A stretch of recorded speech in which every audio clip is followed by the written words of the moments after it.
You know, the shooting has a lot of people who live at that apartment complex really shaken up. And with that part of the story, we want to head back out live now to our Renee Dials. Renee? Well, Denise, neighbors likely felt a lot safer having Officer Ziegler nearby, and Ziegler probably felt safe too. As the deputy chief pointed out earlier during the news conference, there was no indication of any potential threat as a result of this situation that Ziegler was approaching. But tonight, everyone is shaken by this shooting.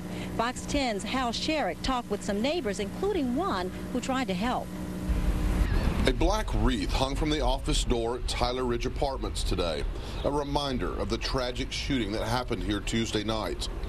Off-duty Mobile police officer Brandon Ziegler was trying to break up an altercation in the parking lot when he was gunned down. The apartment office was closed today, and residents were still trying to come to grips with what happened here last night. My daughter was just hysterical. We had to calm her down, and a lot of the neighbors were just in shock. It was senseless. Tiffany Murray was home with her 13-year-old son and heard the fighting in the parking lot below her apartment. I just saw I heard screaming and cackling outside, so I just looked out the window to see, and it was two girls fighting.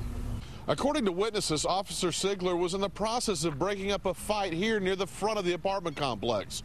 Right after that, a car pulled up, words were exchanged, and then they heard a shot fired. Murray called 911 and rushed down with her neighbors to try and help Ziegler. A recent graduate of nursing school, she immediately put her training into action. We started CPR because he really took like a really deep breath, and then he didn't breathe anymore. Despite their actions, Ziegler died. According to neighbors, Ziegler lived with his fiancée and young daughter. They were planning to close on a house Monday. To those who live here, Officer Ziegler was more than a good neighbor. He was a friend and role model to all of the children who lived here, and he will be terribly missed. He was loving towards kids.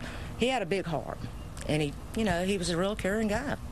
You couldn't ask for no better police officer over here. I think we was lucky to have him. Reporting from Mobile, Hal Sherrick, Fox 10 News. The suspect, 18-year-old Richard Hollingsworth, is facing some new charges tonight, as we mentioned earlier in the newscast. He's now charged with capital murder. Officials say that because the officer was operating as an officer, even though he's off duty, he was acting in the line of duty, and that merits a capital murder conviction. He's also facing a charge of being in possession of an altered handgun, which was apparently stolen last July from the personal vehicle of a Mobile County Sheriff's deputy, and he's charged with possession of marijuana. And as you might guess, the officers here are also mourning the loss. You see the flag at half-staff, and officers are wearing the black stripe across their badges in honor of a fellow officer whose career was cut short far too soon. Reporting live here at police headquarters, I'm Renee Dowles, Fox 10 News.